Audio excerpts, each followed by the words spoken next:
Hello, everybody. I hope everyone is doing well today. A thought for the day is actually taken from the Torah portion of this week.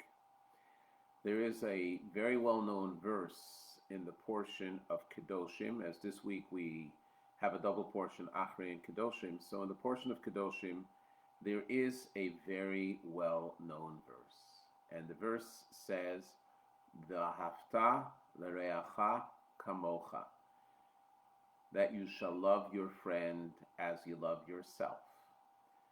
Rashi brings down from the Talmud that Rabbi Akiva said that this verse, you shall love your friend as yourself, is considered to be a major principle in the Torah.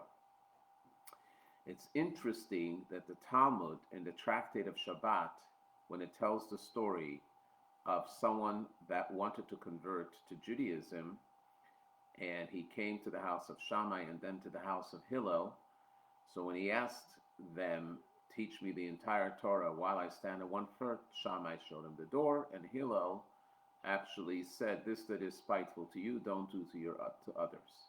The question that we need to ponder is, why did Hillel reply in a negative and not in a positive? The positive is, you shall love your fellow as you love yourself, which isn't that the greatest level of love? Everyone has self-love. Everyone loves themselves. It's a natural instinct that God created us with, and that's the reason that we try to sustain ourselves, to take care of ourselves. But self-love is a fact of life. And if the Torah implores us that we should love our fellow like we love ourselves, isn't that the highest level of love? And yet Hillel changed that terminology from a positive to a negative. And he said, this that is spiteful to you, do not do to your friend. That is the main core. The rest is commentary. Now go study. So it's addressed by the Tzemach Tzedek, the third Chabad Rebbe, in a book that he wrote, which is called Derech Mitzvosecha, The Ways of Your Mitzvahs. And he explains the following. He says, self-love is not only that we love ourselves and therefore we want to do things for ourselves and have the best for ourselves. Self-love also allows us to overlook our faults. Yes, from time to time when we're introspective and we take stock of our lives, we see our faults, but it's just between us and God. It's our own thoughts. We don't want anyone else there, anyone else involved in that. And most of the time, we could live with ourselves and live with our faults. Yet, when we see another person with those very same faults, it annoys us. And this is what Hillel is saying. Before you criticize another person for their faults, first try to think, how will you feel if someone came to you to point out your faults and break through that barrier of privacy between you and God and say, hey, I have discovered something intimate, something secret about you, which is not exactly complimentary, and on the contrary, and I will point it out to you. It would make you feel very sad, very bitter, and perhaps even angry. That is even a greater love than saying love someone as you love yourself. That means that you have to be so sensitive to the point that you don't want to see negativity in someone else. If someone else has negativity, that's between them and God.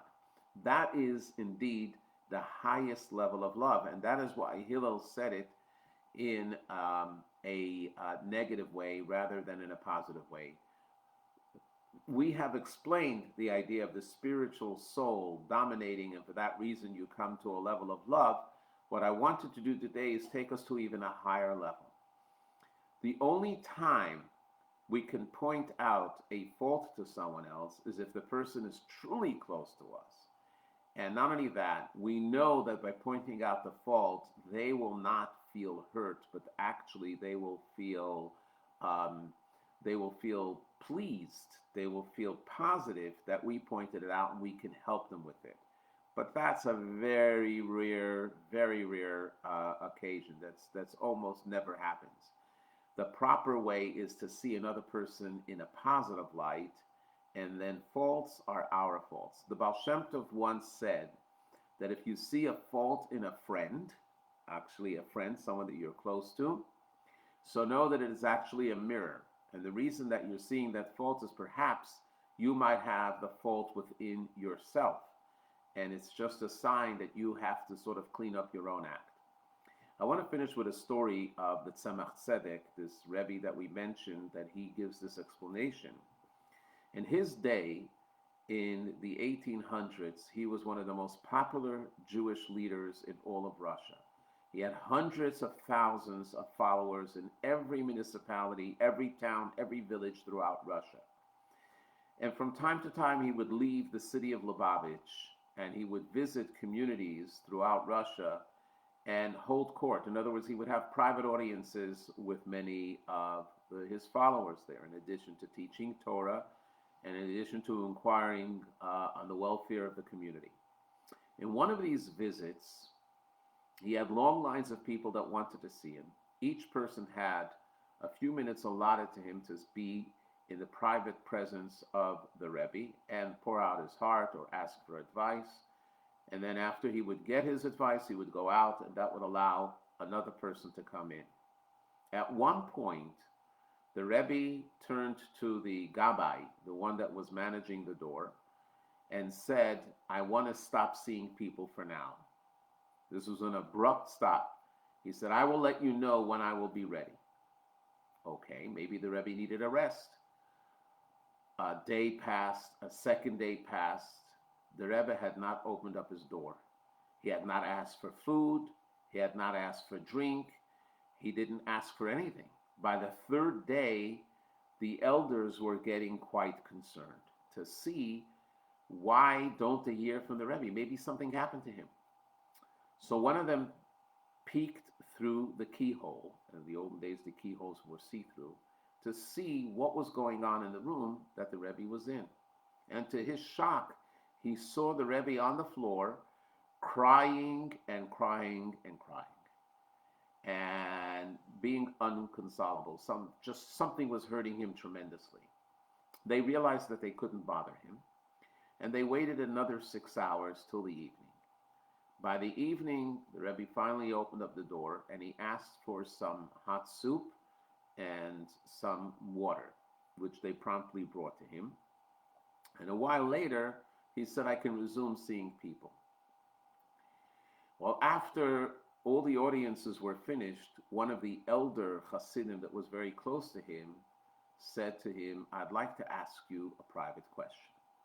And the Rebbe said, "What is it?" He said, "You're visiting this town, and obviously you're here to interact with all these fine people, and then all of a sudden you abruptly close the door." So the Rebbe said, "I will tell you and you only." He said, "Usually when someone comes into me and puts forth their problems and asks for my advice, what I try to do is put myself into their shoes. I try to figure them in their own skin and see how they came to this problem. And then I go back into my shoes to see how I can actually solve the problem. And usually I find whatever problem they have within my own life. And that means that I have to correct these problems as well." He said, 3 days ago, there was someone that came in and asked me for advice how to rectify a sin that he did that was something that I could not even fathom that I had any connection to it.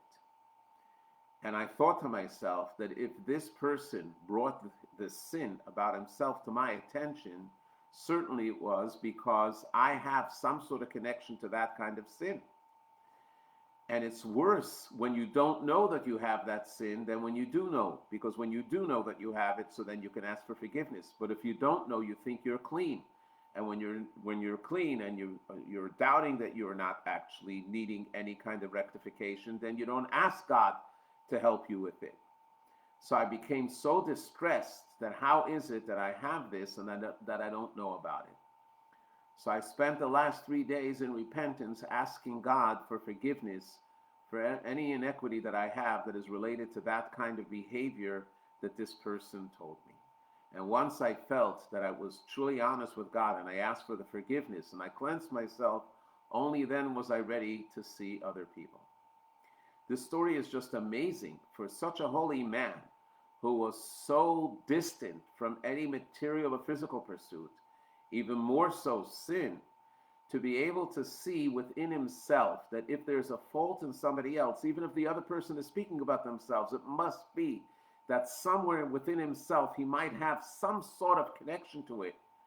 And then when he realizes that it might be something deep, that he does tshuva, that is the true love of another person. That when he looks at the other person, he's totally non-judgmental. He doesn't see the other person in a negative light. And if there's negativity, he internalizes and says, maybe there's something wrong with me. And that is the true level of love that Rabbi Akiva was saying, that the greatest principle in the Torah is to love someone as yourself. In the words of Hillel, don't think negative about another person. Think positive about another person. And when you think positive about another person, your life too will be much better and more meaningful. Have a great, pleasant day, and a positive one at that as well. Thank you.